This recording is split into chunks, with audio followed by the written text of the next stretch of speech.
everyday lawn here. Hey, I'm in the unique position. Here we are, start of August, and in the backyard I have Bermuda. It was sodded probably February 2020. We have an abundance of shade.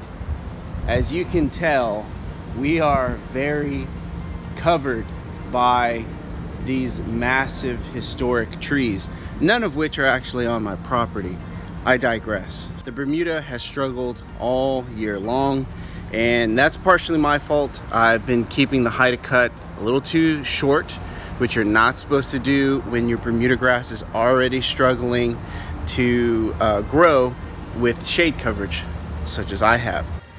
The unique position I'm in is you can get a type of grass that does well in shade. That's typically tall fescue. It is just the Bermuda grass here, so we can get as aggressive as we need to get in order to control the Bermuda grass, because I don't think we'll ultimately be able to kill it, but I really think we'll be able to suppress it to the point where we're spot treating it with other products and other methods while the tall fescue gets established in October. I thought about the idea of doing a Fesmuda, which is a blend of fescue and Bermuda, but given that the shade pressure is so extensive here in the backyard, I think the best thing to do, kill this Bermuda off as well as anyone can. Bermuda likes three things: sun, water, and I'm blanking on the third. There's heat. That's the third one. And without those three things, it won't do well. For one, we can't control the sun. These trees are too massive. They're not even my trees. I don't want to spend the money to cut them down. The next thing is I can control the water. I can cut this water off. With the lack of sun and the lack of water, this Bermuda should get very weak. In that process, we're also going to spray for weeds, which is also a no-no typically when it's hot, because that will stress your lawn. But that's the point. We want to stress this to the point where it is no longer growing or the growth has been stunted. The main reason is the fescue would need to be kept at 3 inches due to the shade coverage that's recommended by the seed manufacturer and just common practice with fescue grass in general, even in good conditions. Fescue I'm planting is a newer next-gen variety, which could take heights of 1 inch, but that's in well-controlled conditions, meaning proper watering, proper sun exposure, fungicide, no shade. Too many ideal conditions that do not exist here. Let's take you through this process.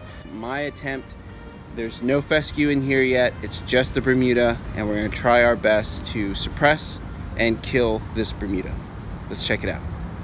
Took a rake just to rake out any twigs and branches that might hurt the real mower. Scalp this lawn, continue to scalp it, keep it scalped so that there are hardly any green that's left available to capture the very little sun that's here. The scalp is complete. There wasn't much grass here to begin with. But yeah, we've pretty much taken this down to dirt. You can see a lot of the heavy dirt scalp marks. Hashtag dirt scalp. The grass will not receive water, and being scalped, it should extremely stress the grass, starting to kill, hopefully, my guess is kill the roots and kill the runners. With that scalp, the continued scalp, the lack of water, the lack of sun, I can't control the water as much, so this will be the primary target for completely shading out the Bermuda grass. Let's get into the dethatch process now.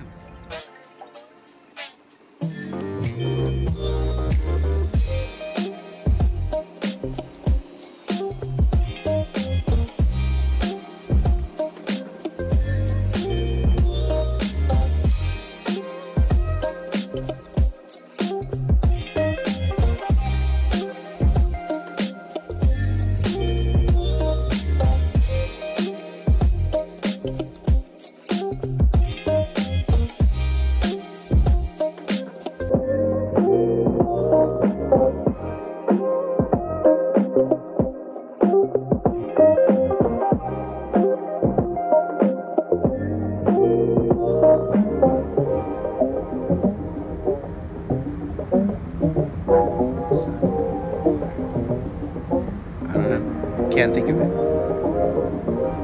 I'll think of the third later.